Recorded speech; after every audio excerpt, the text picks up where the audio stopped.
एक ऐसा चोर जो 3.5 बिलियन डॉलर चुरा के लगभग उसे 6 साल तक पुलिस की नज़रों से बचा रखा था, पर उसकी एक फ़ोन कॉल ने उसे जेल भिजवा दिया। तो हेलो गाइस, कैसे हैं आप लोग? उम्मीद है सब अच्छे होंगे। तो आज मैं आपको एक ऐसे चोर के बारे में बताने वाला हूं जिसने 3.5 बिलियन डॉलर चुरा के सिर्फ उसको एक छोटे से चीटोस के डब्बे में छिपा रखा था। तो चलिए बिना कुछ देरी किए गए वीडियो को हम स्टार्ट 13 सितंबर 2019 को जीबी जॉन नाम के इस लड़के ने 911 पे इमरजेंसी कॉल किया। ये उसकी ज़िंदगी की एक ऐसी कॉल थी जिसे वो पूरी ज़िंदगी कभी भी भूल नहीं पाया। जीबी जॉन यूएस स्टेट के जॉर्जिया में एथेंस नाम के एक छोटे से शहर का रहने वाला था। उसने एक चोरी के लिए पुलिस को कॉल किया और बताया कि उसके घर से किसी ने पूरे 4 लाख डॉलर रुपए की चोरी की है। पुलिस ने भी जब सुना तो उनके भी होश उड़ गए थे। जिमी जॉन जॉर्जिया यूनिवर्सिटी से ग्रेजुएट था और अपने दोस्तों में पार्टी बॉय नाम से भी जाना जाता था, क्योंकि वो अपने हर एक पार्टी में करीब 5 लाख डॉलर यानी 4.25 करोड़ रुपए ऐसे ही खर्च कर देता था। और अगर वो किसी बार में भी जाता था तो वहाँ के सभी लोगों को फ्री में ड्रिंक पिलाता था। ये सब तो ठीक है, पर हैरियत की बात तो तब हो गई जब उसने एक बार पूरा प्लेन ही बुक करा दिया, बस अपने फेवरेट फुटबॉल टीम का मैच देखने के लिए। और अपने सारे दोस्तों को, जी हाँ सारे दोस्तों को, वो लॉस एंजलिस लेके गया बिल्कुल फ्री में। उसके लगभग सारे दोस्त बस उसके पैसों की वजह से ही उसके साथ थे, क्योंकि वो उन पर काफ़ी ज़्यादा खर्च किया करता था। इससे यह पता चलता है कि जिमी के पास काफ़ी ज़्यादा पैसे थे जिन्हें वो संभाल भी नहीं पा रहा था। पुलिस के काफ़ी ज़्यादा खोजबीन के बाद भी चोर का पता नहीं चल पाया। तब पुलिस ने पूरी तरीके से हार मान ली और एक प्राइवेट डिटेक्टिव को हायर किया जिसका नाम मार्टिनेली था। क्योंकि जिमी के लाइफ स्टाइल और उसके इतने अपने दोस्तों पे खर्च देखकर यही लगता था कि चोरी बल्कि और कोई नहीं, उसी के किसी दोस्त ने की होगी। मार्टिनेली ने जिमी की केस को काफ़ी अच्छी तरह से स्टडी किया और उसके प्राइवेट लाइफ और साथ ही उसके बैंक अकाउंट की ट्रांजैक्शन के ऊपर नज़र रखी ताकि उससे कोई सबूत मिल पाए। ये प्राइवेट डिटेक्टिव भी परेशान थी कि इतनी कम एज में जिमी के पास आखिर इतने ज़्यादा पैसे कैसे हैं और आखिर उसकी सोर्स ऑफ इनकम क्या है। जब जिमी से ये बात पूछा गया कि वो क्या करता है, तब उसने जवाब दिया कि वो एक बिटकॉइन ट्रेडर है और एक क्रिप्टो इन्वेस्टर है। पिछले कुछ सालों में बिटकॉइन की बढ़ती कीमत देखकर सबको जिमी की बात पर यकीन हो गया था और सभी यही सोचते थे कि जिमी सच बोल रहा है। मार्टिनेली का कहना था कि जो शख्स ने चोरी किया है उसे जिमी के बारे में और उसके घर के बारे में सब कुछ पता है। इससे यह पता चलता था कि ये कोई जिमी का ही काफ़ी करीबी है। इससे पहले भी एथेंस की पुलिस के साथ जिमी का काफ़ी ज़्यादा अच्छा कनेक्शन था, क्योंकि इससे पहले कई बार जिमी कोकेन रखने के केस में पकड़ा जा चुका था और अक्सर पुलिस जिमी के घर के बाहर लगे कैमरे का इस्तेमाल करती थी कोई दूसरे मुजरिम को पकड़ने के लिए। लेकिन इस बार 911 को कॉल करने की वजह से जिमी काफ़ी ज़्यादा हाईलाइट हो चुका था। यहाँ तक कि रीजनल साइबर क्राइम यूनिट को भी मालूम पड़ गया था कि जिमी जॉन के घर से पूरे 4 लाख डॉलर की चोरी हुई है, जो कि काफ़ी ज़्यादा बड़ी रकम होती है।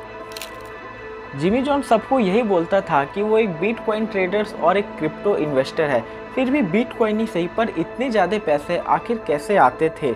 और रीजनल साइबर क्राइम यूनिट पिछले 7 सालों से silk road crypto heist case को इन्वेस्टिगेट कर रही थी, पर उन्हें आज तक कोई भी हिंट नहीं मिल सका कि उस वेबसाइट को किसने हैक किया था।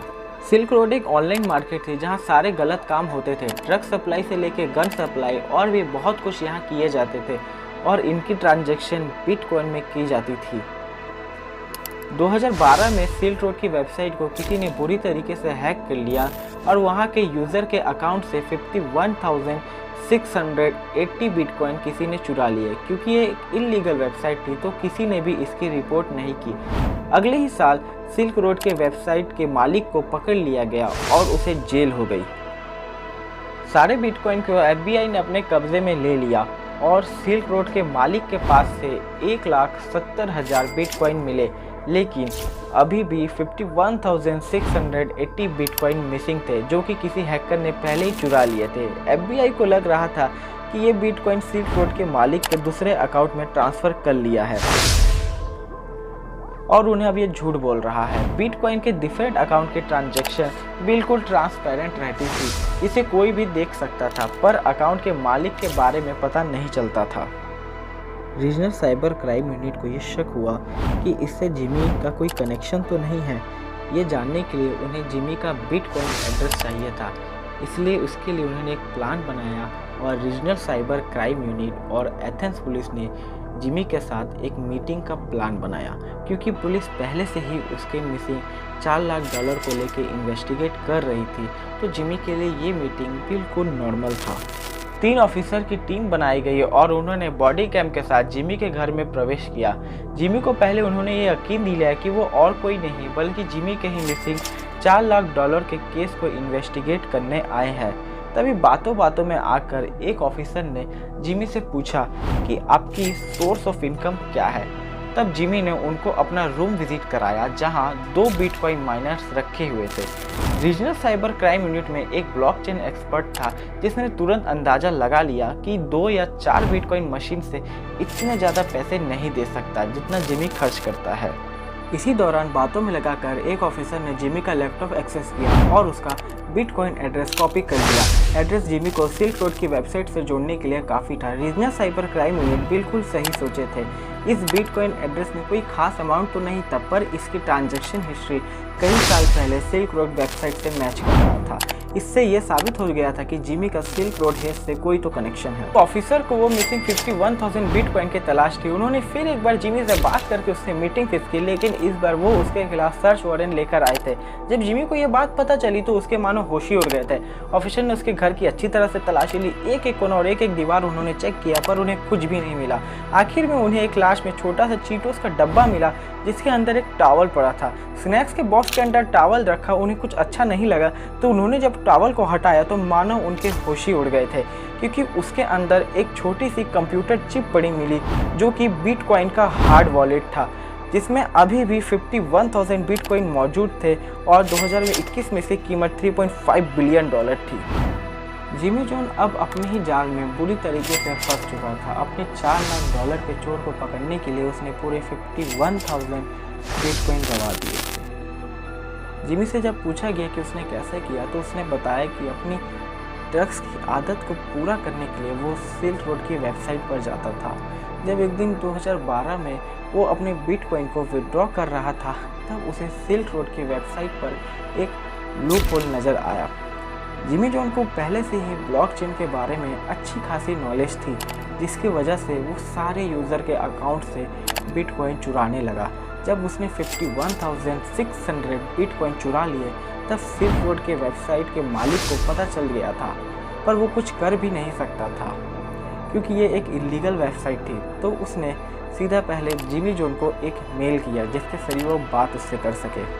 जिसके बाद जिमी ने उसे सारी बात बताई उस लूप होल के बारे में, तो सिल्क रोड के मालिक ने उसके चुराए हुए बिटकॉइन ऐसे ही माफ़ कर दिए।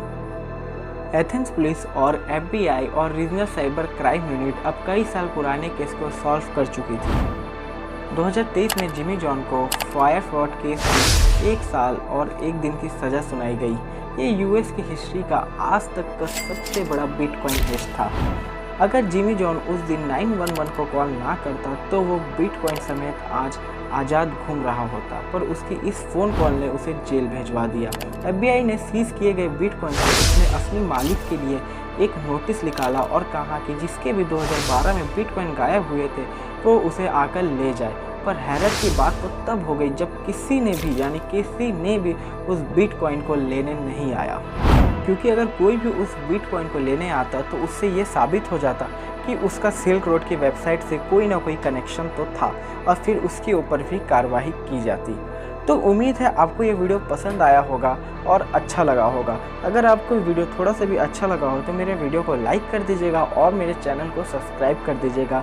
तो चलिए मिलते हैं आपसे अगली वीडियो में कुछ अलग मिस्टीरियस स्टोरी लेकर।